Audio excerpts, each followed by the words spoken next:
The tri-state area woke up to a Friday that would be anything but ordinary. The usual morning routines, coffee brewing, commutes, and weekend plans were instantly disrupted by a relentless storm. Overnight, heavy rain had turned streets into rivers, paralyzing the city that never sleeps. Commuters expecting a normal day instead faced chaos. Highways and local roads were submerged, trapping drivers and halting buses. The familiar city sounds were drowned out by rushing water and emergency sirens. This was no ordinary weather event. It was a full-blown emergency. The storm didn't discriminate. Everyone was affected, from drivers to subway riders.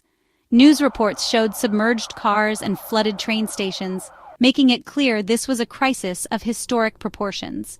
The Friday morning rush became a desperate struggle against the floodwaters. The day's story would be told through the eyes of those who faced the storm head-on.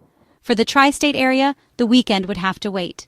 The city's strength and spirit were about to be tested like never before, and the morning was only just beginning.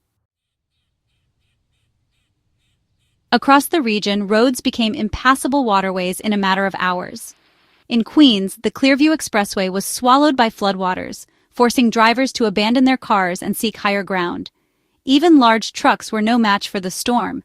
One tractor-trailer nearly disappeared beneath the water. Staten Island's Bay Street looked more like a canal, with businesses and parked cars submerged. Social media filled with images of residents wading through waist-deep water, checking on neighbors and property. An MTA bus sat stranded, its passengers staring out at a city transformed by disaster. In New Jersey, Route 21 was completely closed, causing gridlock as drivers searched for any open route. Emergency crews scrambled to block off flooded areas and guide people to safety. The message from officials was clear: turn around, don't drown. But for many, the warning came too late. They were already caught in the flood, facing a terrifying ordeal. Just a few inches of moving water can sweep away a car or knock a person off their feet. The morning commute had become a test of survival. The images of flooded roads would haunt the region long after the waters receded. The storm's power was undeniable. The storm didn't just flood roads, it crippled public transit. The Long Island Railroad, a lifeline for thousands, was thrown into chaos. The Port Washington branch was hit hardest, with service suspended after floodwaters washed away the ground beneath the tracks near Flushing Main Street. Only one unstable track remained, forcing limited, overcrowded service. Commuters waited anxiously on platforms, searching for updates and alternate routes. The MTA cross-honored tickets on the 7 subway line, but the subway faced its own storm-related delays and suspensions. The Q train was halted by a fallen tree. Other lines crawled along, packed with frustrated riders. The storm exposed the vulnerability of aging infrastructure. Drainage systems and retaining walls simply couldn't keep up. For the MTA, restoring service was a race against time. For commuters, it was a morning of stress and uncertainty, highlighting just how much the city depends on its fragile transit network. The LIRR's struggle was a stark reminder. Extreme weather can bring the region to a standstill. The system's weaknesses were laid bare, and the journey to recovery had only begun. For some, the storm turned a routine commute into a nightmare. On a Port Washington-bound LIRR train, 110 passengers found themselves stranded just before Bayside Station. Tracks ahead were completely underwater. The train was trapped, unable to move forward or back, as anxious passengers looked out at a landscape transformed into a canal.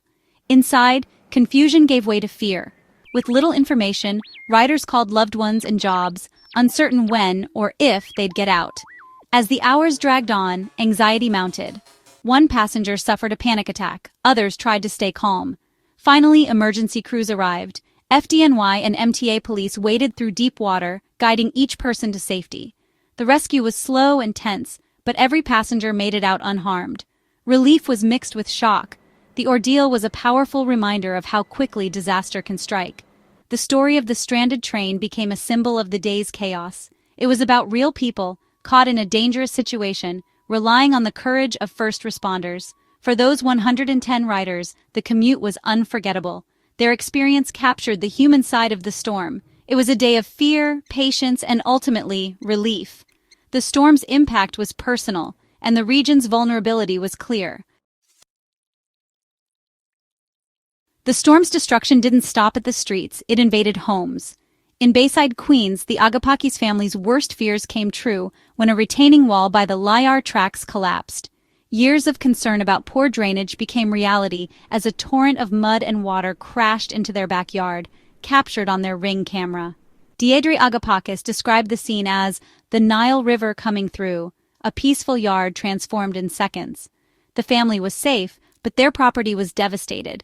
This was more than a natural disaster. It was a failure of infrastructure that residents had warned about for years. The rockslide showed how public neglect can have private consequences. The Agapakis family's story was echoed by others across the city. Homes violated, security lost. While emergency crews rescued commuters, families like theirs faced their own emergencies. The storm exposed hidden vulnerabilities in the urban landscape. For many, the cleanup would take far longer than the rain itself, and the sense of safety was washed away with the mud. As floodwaters rose, emergency responders became the region's lifeline. Firefighters, police, and paramedics braved dangerous conditions to rescue stranded drivers and commuters. On the Clearview Expressway, teams used high-water vehicles to reach people trapped on car roofs. The FDNY and MTA police worked together to evacuate the stranded LIRR train, guiding passengers through deep water to safety. On Staten Island, crews used boats to reach those cut off by rising floods. Every rescue was a race against time, requiring skill and courage. Police managed traffic and closed roads, while firefighters focused on getting people out of harm's way. Their dedication saved lives and brought hope to frightened communities. The flashing lights of emergency vehicles became a symbol of help in the storm. These first responders were the front line in the battle against the flood. Some communities bore the brunt of the storm's fury. Queens was ground zero, with neighborhoods like Bayside and Flushing inundated by record rainfall. Major highways and public transit were crippled, and homes and businesses suffered extensive damage. Staten Island's low-lying areas, especially Stapleton, saw streets and shops submerged, isolating the island and devastating the local economy. In New Jersey, cities like Passaic and Newark faced closed roads, suspended train lines, and widespread flooding. The state declared a state of emergency for all 21 counties.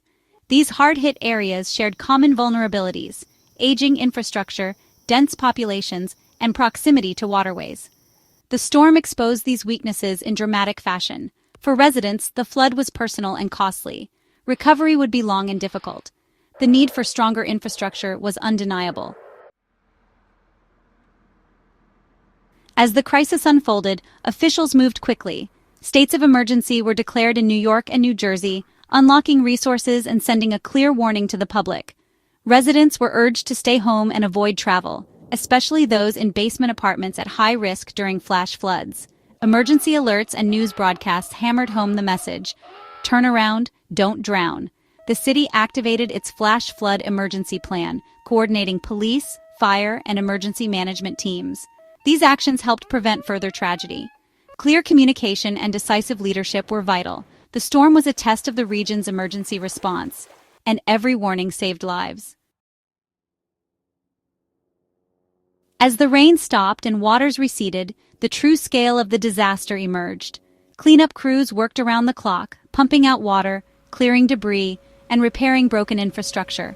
Homeowners and business owners faced the heartbreaking task of salvaging what they could. The financial and emotional toll was immense. Yet, amid the devastation, communities came together, neighbors helping neighbors, businesses supporting each other. The storm was a wake-up call, highlighting the urgent need to upgrade infrastructure for a changing climate. Engineers and planners must learn from this event to better protect the region. The road to recovery will be long and challenging, but the tri-state area's resilience shone through. The floodwaters tested the community, but could not wash away its determination. The promise of clear skies offered hope for a new beginning.